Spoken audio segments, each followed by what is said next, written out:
오늘 말씀의 제목은 회복을 위하여 쓰임 받은 사람들이라는 제목입니다. 이스라엘은 솔로몬 왕 이후에, 그러니까 다윗 그리고 다윗의 아들 솔로몬, 다윗이 통일, 이렇게 남북을 통일하는 왕이었고요. 그리고 솔로몬이 그 다윗의 왕위를 이어갔어요. 그런데 솔로몬 이후에 다시 나라가 이스라엘이 남과 북으로 나누어집니다. 그래서 10개의 지파를 북쪽에서, 그래서 10개의 지파가 있는 북쪽, 그래서 북이스라엘이라고 하고, 또 2개의 지파, 유다 지파와 베냐민 지파인데요. 이 2개의 지파를 남쪽에서 남쪽 유다, 남유다라고 그렇게 나라가 생깁니다. 그래서 북이스라엘과 남유다, 이렇게 나라가 나눠지게 돼요. 그리고 북이스라엘은 아수르에 의해서 예수님의 탄생 전 722년에 망하게 됩니다.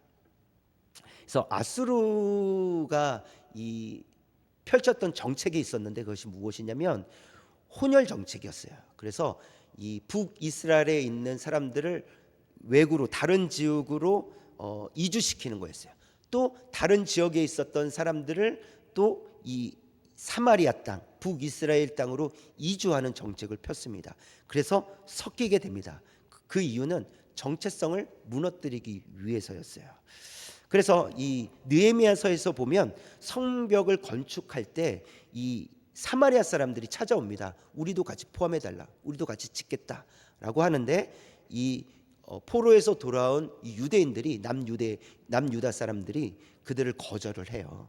당신들은 섞였다, 정통 유대인이 아니다. 그래서 그들과 함께 성벽을 지을 수 없다, 이렇게 이야기를 합니다. 그리고 신약에 이르기까지 사마리아 여인에 대한 이야기를 아시잖아요. 요한복음 4장에 보면, 그러니까 사마리아 사람들을 상종동하지 않았어요. 이유가 바로 이 이유였어요. 혼혈 정책을 폈을 때 그들은 섞였고, 그리고 정통 유대인이 아니었기 때문에 사마리아에 살고 있었던, 그리고 사마리아인들을 상종도 하지 않은, 그리고 유대인들은 당시에, 예수님 당시에 유대인들은 그들을 이 개 취급하는 그런 상황이었다라는 것이죠. 남유다는요, 북이스라엘은 그렇게 망했고요. 남유다는 예수님 탄생 전 586년에 망하게 됩니다. 그래서 완전히 망하게 되기 전에 1차, 2차, 3차 포로로 끌려가는데, 3차 포로에서는 완전히 망하게 된 것이고요. 1차 포로, 2차 포로에서는 부분적으로, 완전히 망하지는 않았지만 부분적으로 포로로 끌려가게 됩니다. 그때 첫 번째 포로로 끌려갔던 사람이 다니엘이에요. 다니엘이 포로로 끌려갔었는데, 그때가 BC 606년, 예수님 탄생 전 606년쯤이었어요. 그리고 536년에 BC 536년에 1차 포로가 돌아오는데, 딱 70년 후에 포로에서 돌아오게 된다는 것입니다. 그래서 우리가 지난주에 그것을 살펴봤는데, 지난주에 우리가 살펴본 것은 이 바사 왕, 페르시아 왕 이 고레스가 명령을 해서 이젠 돌아가도 좋다라고 그 명령하에 남유다 사람들이, 포로로 끌려갔던 사람들이 돌아오게 되는 것을 우리가 살펴보았었습니다. 그래서 오늘 말씀은 어떤 사람들이 포로에서 돌아오게 되는지를 보여주는데요. 총독 스룹바벨, 또 대제사장 여호수아를 중심으로, 그 리더, 2명의 리더를 중심으로 돌아오게 되는데요. 2장에 보니까 몇 명이 돌아왔는지를 기록을 하고 있어요. 그래서 이스라엘 백성들 약 24,000명, 그리고 제사장, 레위인, 문지기, 성전에서 수종드는 사람, 기타 사람들까지 총 합치면 29,818명이 돌아오게 됩니다. 수를 세어보면. 그런데 2장 64절에 보면 그 합계가 42,360명이라고 되어 있어요. 그런데 실제로 2장에 기록되어 있는 사람의 수를 다 더해보면 29,818명이에요. 그래서 학자들은 42,360명이라고 기록한 것은 아마 필사를 하면서 잘못 기록되었을 것이다 라고 이야기를 합니다. 그러니까 뭔가 잘못되었죠. 왜냐하면 실제로 다 더해보니까 29,818명인데 거기 64절에 써 있는 것은 42,000명이라는 거예요. 그래서 그런 오류가 있는데 아마 필사자들이 잘못 옮겨 놓은 것이다 라고 학자들은 이야기합니다. 그렇게 아시고 넘어가시면 됩니다. 유다 사람들에게는 매우 역사적인 순간이겠죠. 이젠 돌아가도 좋다. 우리나라로 치면 어떤 날입니까? 1945년 8월 15일 강복한 날이에요. 우리가 여러분 중에 그날을 경험해 보신 분이 있는지 모르겠어요. 근데 저는 경험해 보지 않은 사람으로서 그날이 얼마나 이게 기쁜 날인지 사실 직접적으로는 잘 모르겠어요. 그러나 그냥 상상만으로도 정말 이 자유가 없는 곳에서 자유를 되찾게 된 것이잖아요. 얼마나 기뻤겠습니까? 이 유대인들도 이젠 돌아가도 좋다라는 그 명령을 들었을 때 얼마나 기뻤을까, 얼마나 행복했을까, 이런 생각을 할 수밖에 없습니다. 고레스 왕의 명령, 이 고레스 왕의 명령은 회복의 시작이 되었습니다. 이제 앞으로 나라를 다시 재건하기 위해서 할 일이 많았어요. 그리고 누군가의 헌신이 없으면 재건될 수가 없다라는 것이죠. 그러니까 고레스가 명령했다고 해서 다 온전히 이루어지는 것이 아니라는 거예요. 그래서 그것이 시작이 되었고 결국은 누가 필요합니까? 헌신자들이 필요하다라는 거예요. 그 일을 할 수 있는 자들이 필요하다라는 것입니다. 그래서 에스라 2장에서 보면 이 헌신자들의 수가 나오는 거예요. 이들이 예루살렘으로 돌아갔다라는 것이죠. 이와 같은 헌신자들이 있었기 때문에 예루살렘은 재건될 수 있었다라는 것을 성경의 기록을 통해서 우리에게 말씀해 주십니다. 자, 그러나 헌신자들 때문에 회복된 것이 아니라 실제로는요, 예루살렘을 회복시키신 분이 누구십니까?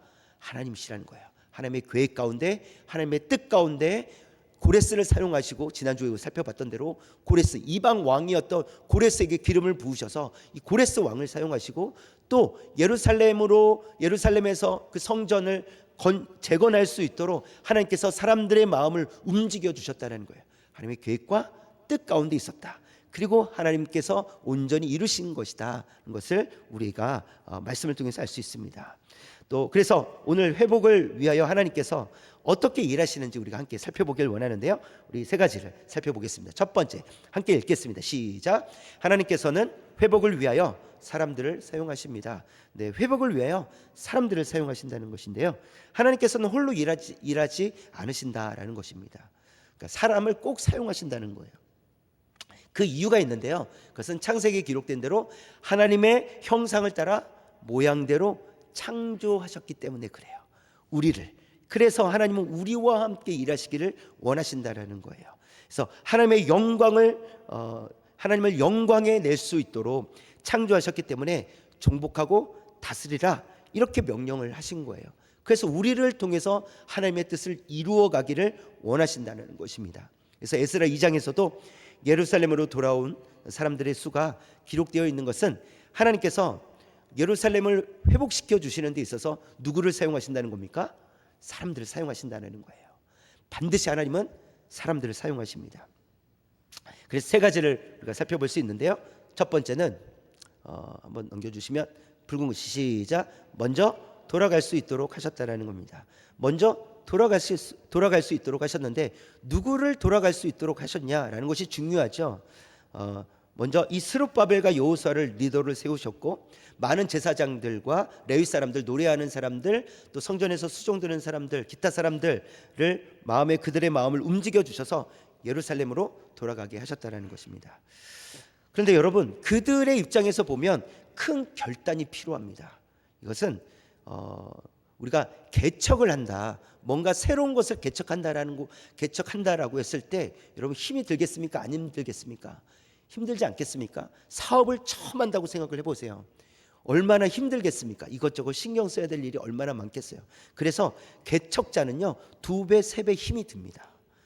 해본 사람들은 해보았기 때문에 그 경력 때문에 조금은 괜찮아요. 그러나 처음 해보는 사람들은 2배, 3배로 힘이 들어요. 그래서 아무것도 없는 곳에서 결과를 만들어낸다는 것은 사실 어려운 일입니다. 그래서 바울은 교회가 없는 지역을 다니며 복음을 전했어요. 그러니까 예루살렘이 아니라 예루살렘 밖에, 이스라엘 땅이 아니라 이스라엘 땅 밖으로, 이방인 땅으로 다니며 복음을 전했습니다. 그때 바울은 돌에 맞아 죽기 직전까지 가기도 했고요. 또 이방신을 믿는 사람들에게 있어요. 그들의 폭동을 일으켜서 계속해서 도망치는 그런 신세로 복음을 전하는 그런 삶을 살 수밖에 없었습니다. 그러나 감사하게도 바울이 1차, 2차, 3차 복음을 전하면서 갈라디아 교회가 세워지고, 빌립보 교회가 세워지고, 데살로니가 교회가 세워지고, 고린도 교회가 세워지고, 에베소 교회가 세워지는 그런 일들이 있었다라는 거예요. 힘든 일이지만 하나님께서 그 길을 인도해 가신다라는 것을 말씀해 줍니다. 그리고 바울은 포기하지 않았다는 것이 중요합니다. 복음을 위해서 1차 전도 여행하고 와서 너무 힘들다, 사람들이 나를 너무 괴롭히고 내가 죽을 뻔했으니까 이제 못 가겠다라고 하지 않고 또 2차도 가고 3차도 갔다라는 사실입니다. 지금도 제 주변에서 보면 개척하시는 분들이 있어요. 저랑 좀 가까이 있었던 분들 2명이 따로따로 개척을 하신다고 그렇게 또 저한테 기도해 달라고 하시더라고요. 얼마나 힘들까 이런 생각이 들죠. 얼마나 힘들까. 사실 저는 하나님께서 개척의 마음을 저한테 한 번도 주신 적이 없어요. 그래서 그렇게 생각하는 것만으로도 참 힘들겠다, 저는 이렇게 생각을 하거든요. 그래서 참 용기가 참 대단하다, 존경스럽다, 이런 생각이 듭니다. 1차 포로 귀한 자들도 마음으로는 기대가 많이 있었을 거예요. 이젠 돌아간다. 그런데 현실적으로는요, 막막하지 않았겠습니까? 성전은 무너져 있죠. 성벽도 무너져 있죠. 아무것도 없죠. 누가 우리의 길을 닦아주는 것도 아니죠. 그들이 직접 닦아야 될 길이라는 거예요. 그러나 그들은 현실을 바라보지 않았다는 것이 중요합니다. 그들은 현실을 바라보지 않고 하나님만을 신뢰했다라는 거예요. 그러니까 하나님께서 세우시고 하나님께서 돌아오게 하신다는 것을, 또 하나님께서 재건해 주신다는 것을 그들은 믿었어요. 그 믿음이 없다면 어떻게 돌아갈 수 있겠습니까? 막막한 그 땅으로, 다 무너진 황막한 땅으로 어떻게 돌아갈 수 있겠냐는 거예요. 그리고요, 더 많은 유대인들이 있었음에도 불구하고 또 그 중에서 소수의 인원들이, 오늘 2장에 기록된 그 인원들이 예루살렘으로 돌아왔다라는 거예요. 더 많은 사람들도 있는데 왜 하필 이 사람들일까라는 거예요. 이 사람들이 쓰임 받게 된 것은 다른 사람들보다 헌신하는 마음이 더 있었기 때문이라고 생각할 수 있습니다. 여러분, 헌신하고자 할 때 하나님께서 부족할지라도 사용하여 주실 줄 믿습니다. 그래서 누구를 먼저 돌려보내셨냐라고 했을 때 헌신하고자 하는 그 마음이 있는 사람들을 돌려보내셨다는 거예요. 그것은 뭔가 나는 뭐든지 할 수 있어, 이런 사람들이 아니었어요. 비록 부족할지라도, 비록 내가 무언가를 할 수 없을지라도 내가 주님을 위해서, 또 하나님 나라를 위해서, 예루살렘 재건을 위해서 내가 할 수 있는 일이 있다면 나도 돌아가겠습니다, 이런 헌신을, 내 마음을 가지고 있었기 때문에 돌아갈 수 있었다라는 거예요. 그래서 우리가 첫 번째 살펴본 것은 하나님께서 헌신자들을 사용하신다, 헌신자들을 돌려보내신다, 이것을 알 수가 있습니다. 두 번째 보시면, 시작. 그리고 돌아온 사람들로 하여금 헌신할 수 있도록 하셨습니다. 네, 그들로 하여금, 돌아온 사람들로 하여금 온전히 헌신하도록 하셨는데, 어떤 마음으로 헌신했냐가 중요하겠죠. 어떤 마음, 그 마음을 우리가 알 수 있는데요. 68절 69절 다시 한번 붉은 글씨만 읽겠습니다. 시작. 어떤 족장들이 하나님의 전을 그곳에 다시 건축하려고 예물을 기쁘게 드리되 힘 잘하는 대로, 이렇게 되어 있습니다. 어떤 족장들이, 이름이 없다라는 거예요. 성경에 이름이 기록되어 있지 않습니다. 그러니까 누군지는 모르겠어요. 그런데 어떤 족장들, 리더 중에 한 명이에요. 족장들이 하나님의 전을 그곳에 다시 건축하려고 예물을 어떻게 드렸다고 했습니까? 기쁘게 드렸다. 이러한 사람들을 하나님께서 사용하신다는 거예요. 기쁘게 드리는 자들을 사용하신다는 거예요. 그리고 69절에 보니까 힘 잘하는 대로, 그러니까 할 수 있을 만큼, 기쁘게 드릴 수 있을 만큼 드리는 자들을 하나님께서 사용하신다는 것을 말씀하십니다. 그래서 어떤 마음으로 하나님께 예물을 드리는 거가 중요하다라는 거예요. 기쁨으로 드리는 자들. 근데 이 기쁨으로 드린다는 것은요, 자원하는 마음으로 드린다는 거예요. 그래서 돌아온 자들로 하여금 헌신할 수 있도록 하시는데, 그 헌신은 자원하는 마음과 기쁨의 마음이라는 거예요.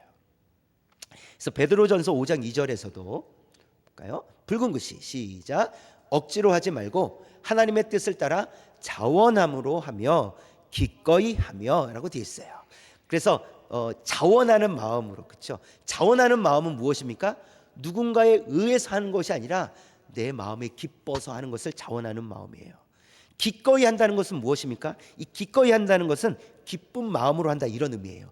기쁜 마음으로. 그러니까 자원하는 마음과 기쁜 마음으로 하겠다라고 그렇게 고백하는 자들을 하나님께서 사용하신다는 거예요. 내가 여기 왜 왔나? 내가 왜 다른 사람들보다 여기 와가지고 내가 힘들게 이렇게 지내고 있냐? 라고 하는 사람들이 아니라 처음부터 헌신하고자 하는 사람들이었고, 또 자원하는 심령과 또 기쁜 마음으로 드리고자 하는 그들을 하나님께서 사용해 주고 계신다는 것을 말씀하십니다. 고린도후서 9장 7절에서도 이와 비슷한 말씀을 하고 계시는데요. 붉은 글씨 시작. 하나님은 즐겨내는 자를 사랑하시느니라 라고 했을 때 앞에 부분에 보시면 그 마음에 정한 대로 할 것이요 라고 했어요. 누가 정한 겁니까? 내가 정한 거예요. 내가 정한 대로, 나 자신이 정한 대로 하나님께 즐겨하라는 거예요. 그 말은 자원하는 마음으로 하라는 것이죠. 그렇죠? 자원하는 마음은 누군가에 의해서가 아니라 내가 결정한 거예요. 나는 이렇게 해야지. 자원하는 마음으로 어떻게 하라고요?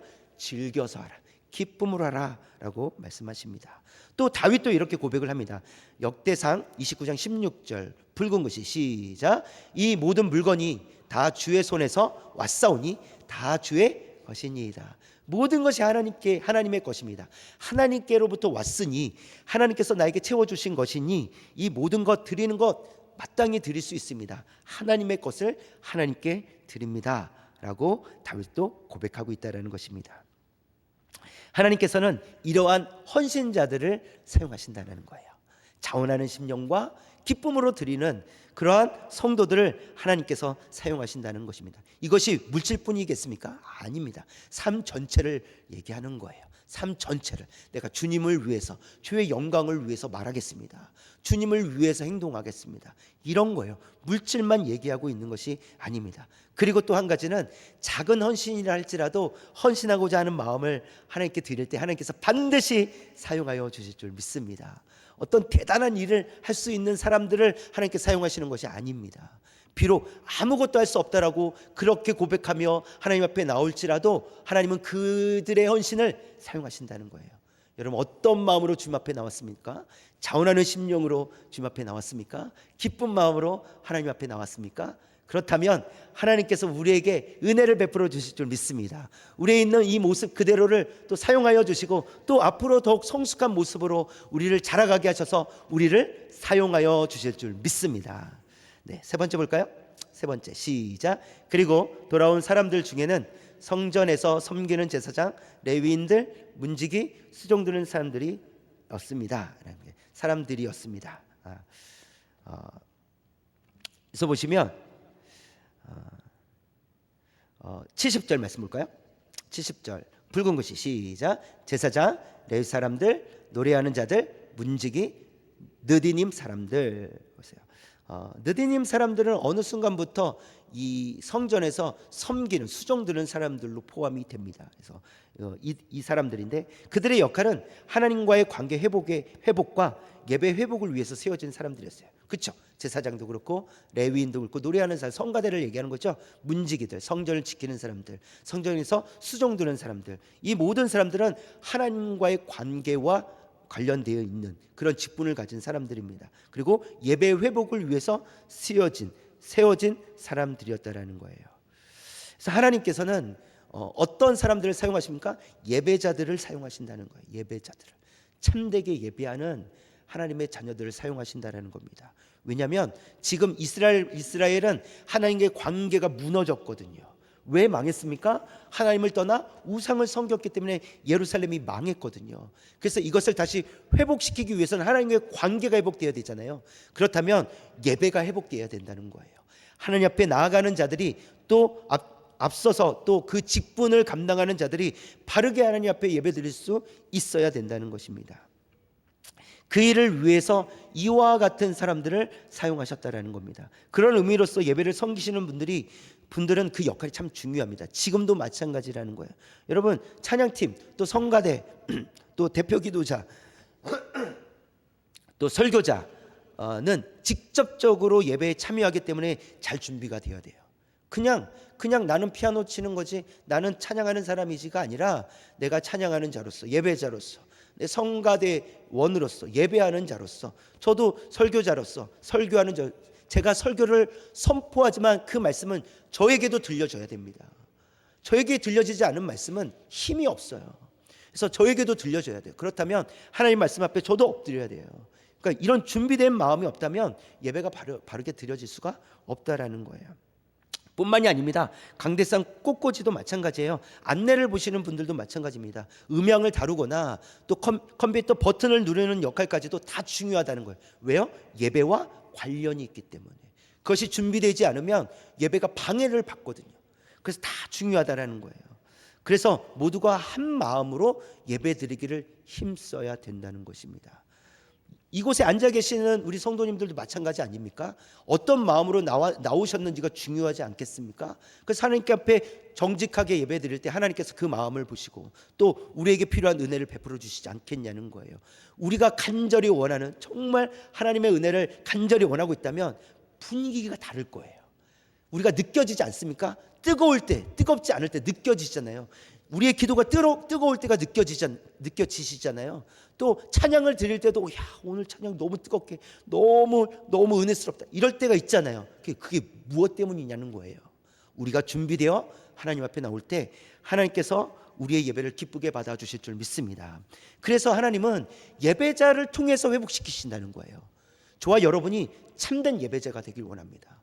예배자로서 하나님 앞에 나아갈 때 우리 교회가 회복되고 우리 가정이 회복되고 우리 이 나라, 이 민족이 회복될 줄 믿습니다. 그렇게 회복을 위해 쓰임받는 참된 예배자로서는 저와 여러분 되시길 주님의 이름으로 축원합니다. 자, 큰 두 번째 보시면 시작. 하나님께서는 회복을 위하여 예수님을 우리에게 보내주셨습니다. 하나님께서는요 반드시 회복을 원하신다는 거예요. 하나님의 마음이신 거예요. 회복을 원하시는 하나님. 그렇기 때문에 예수님을 이 땅에 보내주셨다라는 거예요. 독생자 아들 예수 그리스도를 이 땅에 보내신 이유는 우리를 회복시켜 주시고자 하시는 것이었습니다. 이스라엘 백성들을 70년 만에 돌아오게 하신 이유가 무엇입니까? 회복을 위해서죠. 70년 만에 돌아와서 하나님께서 회복시켜 주시기 위해서 그들을 사용하셨다라는 겁니다. 마찬가지로 예수님께서 이 땅에 오신 이유는 회복 때문이다, 것을 말씀을 하십니다. 그 회복을 위해서 예수님은요 낮고 낮은 곳으로 오셨어요. 비천한 곳으로 오셨어요. 예수님은 가난한 가정으로 오셨어요. 근데 그것이 예수님에겐 전혀 문제가 되지 않았죠. 하나님의 뜻을 따라 살아가는 것이 중요했기 때문에.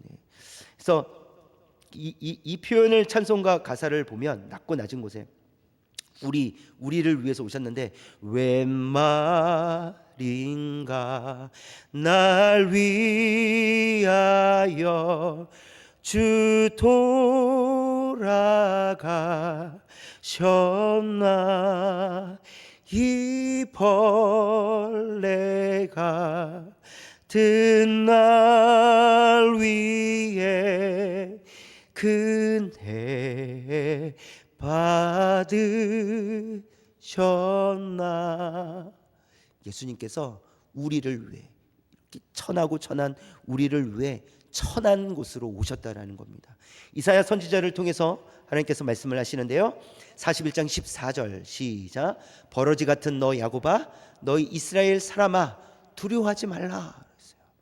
버러지 같은 너 야곱아, 이스라엘 향해서 이 버러지 같은 너 야곱아, 이렇게 말씀하시는 것인데요, 이 버러지 같은 너 야곱아라고 하는 이 표현은 무엇이냐면, 이스라엘이 주변 강대국 앞에서 스스로 무력하고 무가치하다고 여기는 것을 보여주는 말씀이에요. 하나님께서 그렇게 여기신다는 것이 아니라 이스라엘이 스스로 우리는 아무것도 아닙니다, 우리는 버러지 같은 사람입니다 라고 그렇게 여길 때 하나님께서는 너 이스라엘의 사람들아 두려워하지 말라, 내가 너와 함께 하겠다. 주변 강대국들이 너희를 둘러싼다 할지라도 두려워하지 말라, 내가 너와 함께 하겠다. 하나님이 이러신 분이시라는 거예요. 우리는요, 우리 스스로 정말 아무것도 아닙니다. 할 수 있는 게 아무것도 없습니다. 그러나 하나님은 우리를 특별하게 여기신다는 거예요. 할렐루야. 하나님은 우리를 특별하게 여기신다는 거예요. 그것이 하나님의 은혜인 줄 믿습니다. 그래서 하나님께서는 회복하실 것이기 때문에 두려워하지 말라, 이렇게 말씀하시는 거예요. 그래서 이스라엘을 책임지시는 하나님이 우리도 책임져 주실 줄 믿습니다. 그래서 예수님이 이 땅에 오셔서 우리를 책임져 주셨어요. 그러니까 우리 죄를 위하여 십자가에서 죽으심으로 우리를 책임져 주셨습니다. 우리 죄를 회복시켜 주셨습니다. 하나님의 자녀 되게 하셨습니다. 그 이유는 이 무너진 세상을, 죄로 무너진 세상을 예수님께서 재건하시기 위해서 예수님께서 이 땅에 직접 오셨다라는 거예요. 하나님께서 이스라엘 백성들을 왜 예루살렘에 보내셨습니까? 예루살렘을 재건하기 위해서 보내셨잖아요. 하나님은 왜 예수님을 이 땅 가운데 보내셨습니까? 죄로 물든 이 땅을 재건하기 위해서. 그래서 예수님을 이 땅에 보내셨어요. 요한복음 3장 16절 말씀, 우리 잘 아는 말씀이죠. 처음부터 시작. 하나님이 세상을 이처럼 사랑하사 독생자를 주셨으니 이는 그를 믿는 자마다 멸망하지 않고 영생을 얻게 하려 하심이라. 하나님이 이 세상을 사랑하사, 세상을 이처럼 사랑하사 독생자를 보내주셨다라는 거예요. 그리고 영생을 얻게 하려 하심이라. 우리를 구원하시기 위해서 예수님을 이 땅 가운데 보내주셨습니다. 하나님께서 우리를 회복시키시기 위해서 예수 그리스도를 사용하셨고 예수 그리스도를 희생시키셨다라는 거예요. 여러분, 회복은요 그냥 일어나지 않습니다. 회복은 반드시 헌신이 필요합니다. 회복은 반드시 희생이 필요해요. 2만 9천 명이라는 사람을 왜 보내셨냐는 거예요. 그들의 헌신을 사용하시겠다라는 거예요. 그들을 사용하셔서 회복시키시겠다라는 거예요. 그들을 통해서, 그들의 희생을 통해서 예루살렘이 재건될 수 있었던 것처럼 예수님께서 이 땅에 오셔서 예수님께서 희생하심으로 인하여 저와 여러분이 살아나게 됐는 줄 믿습니다. 그 은혜를 기억하며 살아가는 저와 여러분 되시길 주님의 이름으로 축원합니다.